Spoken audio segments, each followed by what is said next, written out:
Welcome to DEMOCREPUBLIX, where we cover the real news that matter to we the people. Outrageous. Most corrupt FBI agent in U.S. history, Peter Strzok, lands the most corrupt judge in U.S. history, Amy Berman Jackson, to oversee his case. The Gateway Pundit reports that the most corrupt judge in U.S. history, Obama appointee Amy Berman Jackson, was assigned to the wrongful termination lawsuit from the most corrupt FBI agent in U.S. history, Peter Strzok. This is an outrage. Judge Amy Berman Jackson, an Obama appointee, liberal judge with a corrupt disposition and anger towards Americans who think differently than Obama, will now apply her own distorted interpretation of law in corrupt cop Peter Strzok wrongful termination case. They reported in March 2018 and again in May 2018 that Obama appointee liberal activist judge Amy Berman Jackson was assigned to the most important court case in U.S. history, the Manafort case in the Trump-Russia fake investigation. In 2013, Judge Jackson rejected arguments from the Catholic Church that Obamacare's requirements that employees provide cost-free coverage to contraceptive services in spite of being contrary to their religious beliefs. This was overturned by the Supreme Court. In 2017, Judge Jackson dismissed the wrongful death suit against Hillary Clinton filed by two of the families who lost loved ones in Benghazi. The families argued that Clinton had done little to help their sons and then lied to cover it up, which was 100% true. Everybody remember Benghazi when Hillary lied and said the whole thing was behind the tapes and all that, and she wouldn't send backup in to help these people that was in Benghazi. It was tragic. But the article goes on to say, then on January 19, 2018, a Paul Manafort's case was reassigned to Judge Jackson on January 19th, a few weeks after being filed. It is unknown why she was assigned to the Manafort case or by whom. What is clear is that with her atrocious and slanted record, the Deep State and the Mueller team certainly wanted Judge Jackson overseeing that case. On January 3rd, 2018, they reported that Paul Manafort filed a suit against the Deep State, DOJ Jeff Sessions, Assistant AG Rosenstein, and corrupt investigator Robert Mueller that should have shut down Mueller's corrupt investigation. They reported for months on the many criminal and corrupt actions taken by numerous parties related to the Mueller investigation. Mueller never should have taken on the job in the first place due to numerous conflicts. He is best friends with fired leaker and former FBI Director James Comey. He met with Comey shortly before Comey testified with Congress and strategized with him. For this alone, he should have recused himself. The team Mueller built to attack President Trump and President Trump and have him removed as all deep state liberal attorneys and crooks. Mueller record in the past is scattered with actions that let the Clintons off scot-free on numerous occasions when they should have been put in jail, and everybody know about that. And especially with how a lot of the Democrats that he hired to help him out with the investigation were Clinton cronies. Like one of them actually donated to Hillary. One of them actually helped out with the Clinton Foundation and worked for the Clinton Foundation and stuff like that. Is a lot of Clinton people was working on this whole Mueller investigation. We now know that the FBI had an investigation into the Clintons and money they received from Russians in return for giving Russia 20% of the uranium. Prior to the Obama administration approving the very controversial Uranium One deal in 2010, handing Russia 20% of American uranium, the FBI had evidence that Russian nuclear industry officials were involved in bribery, kickbacks, extortions, and money laundering in order to benefit Vladimir Putin. The FBI approved the deal anyway. We also know that Rosenstein and Mueller were the ones who allowed the Uranium One deal to go forward. This was the real Russian collusion story involving the U.S. government, and that's true. And the mainstream media don't even talk about Uranium One, and Clinton and her ties with Russia, and how Bill Clinton got hundreds of thousands of dollars to speak for like a couple minutes in Russia. They think some believe that was payoff for Uranium One and the money they gave to the Clinton Foundation, of course. The article goes on to say, we know that Mueller team illegally obtained documents related to the Trump transition team, and these emails were protected under attorney-client privilege. Mueller and his entire team should have resigned after this, which is I agree with. But perhaps one of the most damning aspects of the Mueller investigation was that it was not legal. The corrupt Mueller investigation was tasked with finding a crime that did not exist in the law. It was a legal impossibility. Mueller was asked to do something that was manifestly unattainable. And what they're trying to say here is there is no law saying that colluding is illegal. But we all know that Trump didn't collude. But even if he did, that wouldn't have been anything illegal about that in the first place. That's what they're trying to say there.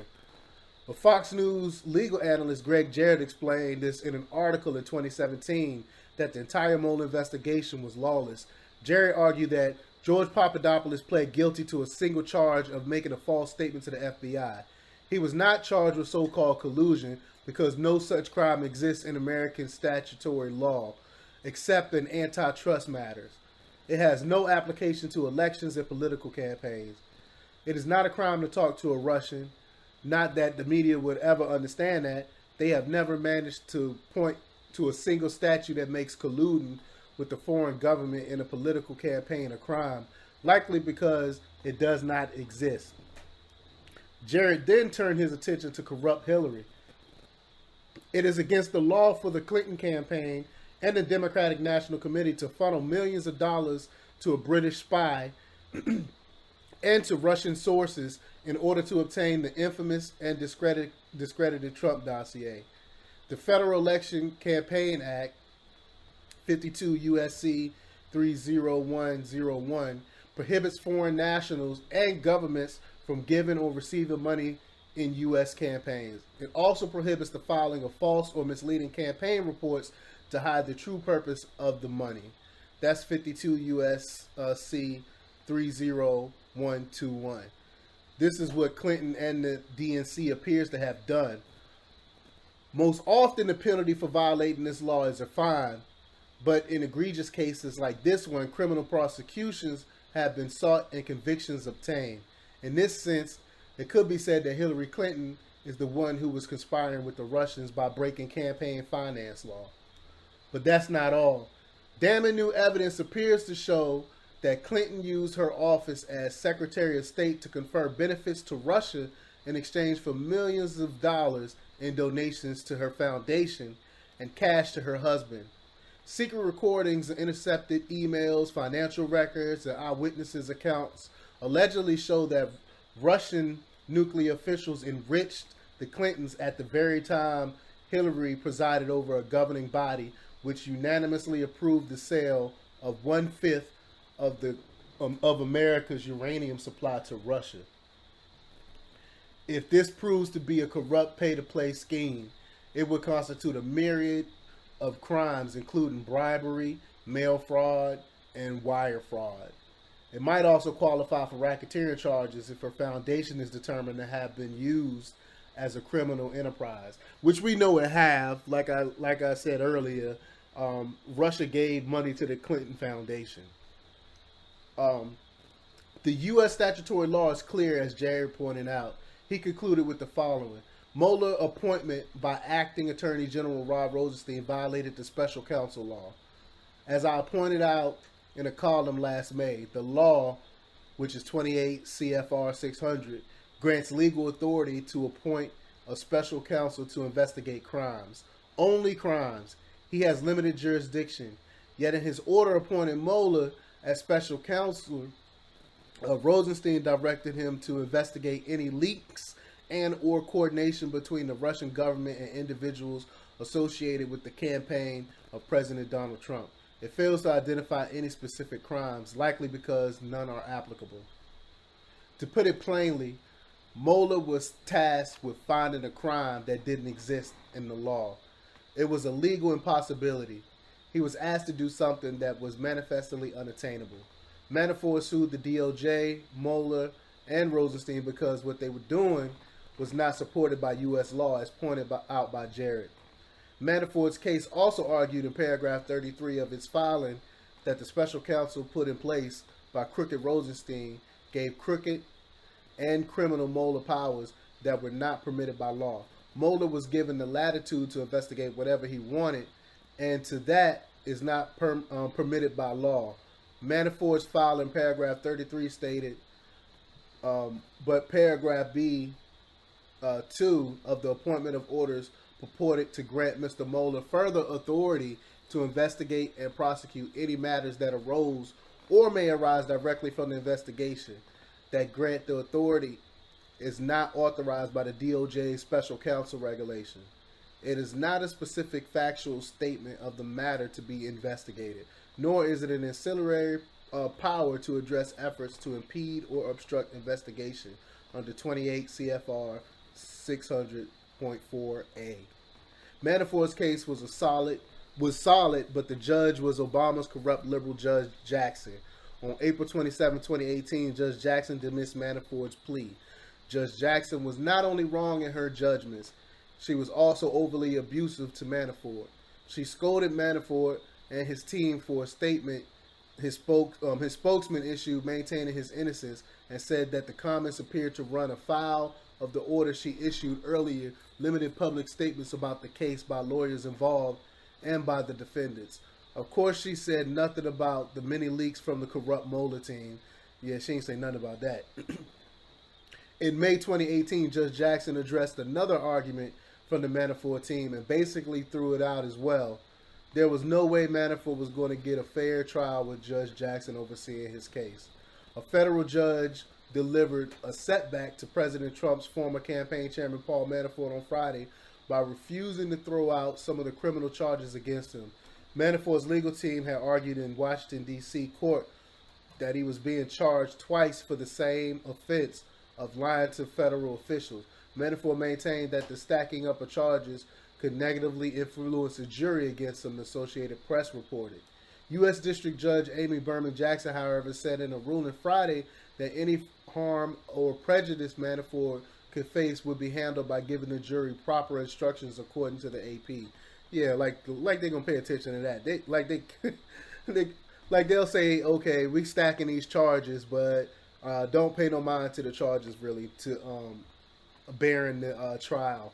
Like they not gonna pay no mind to the charges that's being stacked up. It's wrong. The judge dismissed the motion from Manafort without prejudice, meaning he can revisit it after his trial in the case, which is scheduled for September, the AP noted. Next, the corrupt and criminal Mueller team worked with Obama appointee Judge Amy Berman Jackson to place President Trump's former campaign manager Paul Manafort into solitary confinement. This was a conscious action to literally torture Manafort for working with Trump during the campaign. Bernard Kerik at Newsmax wrote an excellent post on why Manafort was placed in solitary confinement, according to Kerik. In a very small regional jail in Warsaw, Virginia, says Bob Mueller, Big Fish Paul Manafort. Mueller, the U.S. Department of Justice special counsel appointed to investigate any possible collusion between Russia and President Donald Trump campaign, has charged Manafort with multiple counts of conspiracy, money laundering, tax crimes, false statements, and anything else that can wad into a big ball and throw it up against the wall and see what sticks. This is what they're talking about, the whole stacking. After his arrest, Manafort was placed on house arrest on a $10 million bail until the government recently accused him of witness tampering and convinced U.S. District Judge Amy Berman Jackson to revoke his bail and remand him to jail pending trial. To a casual observer, this would seem justified. However, to anyone that has been through it or has witnessed the government's selective and political prosecutions over the past few decades, they would tell you that it is all a part of the prosecutorial strategy. Solitary confinement in prison lingo is also referred to as Special Housing Unit, or SHU, or Punitive Segregation Unit, PSU, and their individual cells are called a box, hole, or cage. It's basically a death trap, a 12 by 8 solid steel or concrete box with a metal bed, stainless steel sink, and toilet, and if you're lucky, a small concrete or metal writing table and a stool. On the solid steel metal door, there's a 4 by 24-inch window that gives the inmate a slight view of the outside corridor that can be blackened out by the corrections staff at a moment's notice. Currit continued, where prison itself demeans, degrades, and demoralizes a defendant, solitary confinement goes far beyond the normal deprivation of freedom, where the strain of isolation can cause a prisoner to suffer from manic depression, hopelessness and despair, paranoia, anxiety, and quite often experience hallucinations. It can send suicidal prisoners over the edge and incite juveniles to act out. Pre-trial inmates can easily be manipulated into confessions and or guilty pleas with premises or suggestions of being released from the box, and quite often they will do anything to be free from the mentally and emotionally breaking cell, including lying and pleading guilty to something they never did. Again, later in 2018, corrupt Judge Jackson denied a request by President Donald Trump, former campaign manager Paul Manafort, to suppress evidence seized by the FBI from his home as part of a special counsel Robert Mueller's ongoing probe into whether Trump's 2016 presidential campaign colluded with Russia. Manafort's lawyers had sought to limit the scope of the evidence that prosecutors can rely on his upcoming September trial in Washington, D.C., claiming that the search warrant was overly broad and unconstitutional. Given the nature of the investigation, the warrant was not too broad in scope, wrote Judge Amy Berman Jackson for the U.S. District Court for the District of Columbia in her ruling. No individual who disagrees with Obama will receive justice in Judge Jackson's court. Manafort was eventually charged with numerous crimes for not filling out the FAIR forms, which oversights are almost never prosecuted, and for omitting income in his taxes, which are usually taken care of with penalties or fines. Judge Jackson sent him to prison. I mean, that was just wrong. That was just wrong. Next, Judge Jackson was somehow assigned to Mueller's Roger Stone case. Stone was charged with some bogus crime and arrested by a platoon of FBI agents in a pre-dawn bus that aired live on CNN. The Mueller team apparently wanted CNN there to air the arrest. This is just some dirty tactics. Stone claimed his innocence and soon after was placed under a gag order by Judge Jackson. She next ordered that he stay off social media as well. Stone asked for evidence from the government that Russia hacked the DNC, all related to his case. The FBI never investigated the DNC's hacked servers themselves, but relied on a Democrat-related inspection from a firm named CrowdStrike. And I talked about CrowdStrike many times. You can go and look it up on some of the old videos I did on the whole CrowdStrike thing. This firm is connected to former Obama Director of National Intelligence, the corrupt and slanderous James Clapper, and they are all connected to the far left Atlantic Council. CrowdStrike's investigation was bogus as well. No doubt, none of this will make it into Judge Jackson's courtroom. Next, Judge Jackson was assigned to Obama's former White House counsel. On Tuesday, Judge Jackson dropped one of the two charges against an Obama comrade. A federal judge on Tuesday dropped one of the two criminal charges against President Barack Obama's White House counsel Greg Craig, who is accused of lying about his work for Ukraine. So almost the same thing Manafort did, but Manafort got the book thrown at him when Greg Craig is getting off. And Judge Amy Berman Jackson dismissed the account of making false and misleading statements to the Department of Justice Foreign Intelligence Registration Act, or FARA, and that's what they got Manafort on. Of course, corrupt Judge Jackson would give an Obama gang member a pass.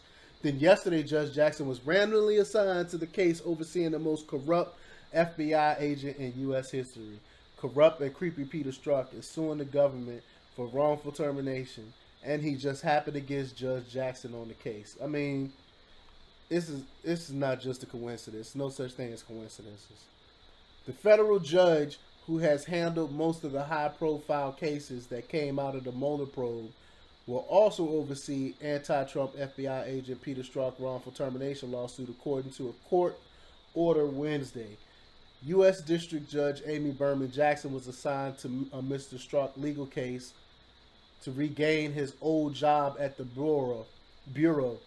She also managed most of the cases that have come out of Special Counsel Robert Mueller's Russia election meddling probe.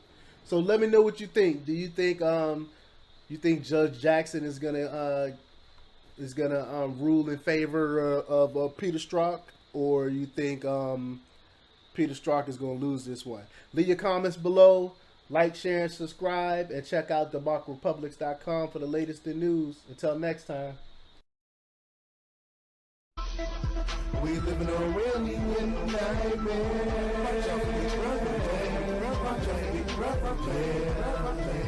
We live in a really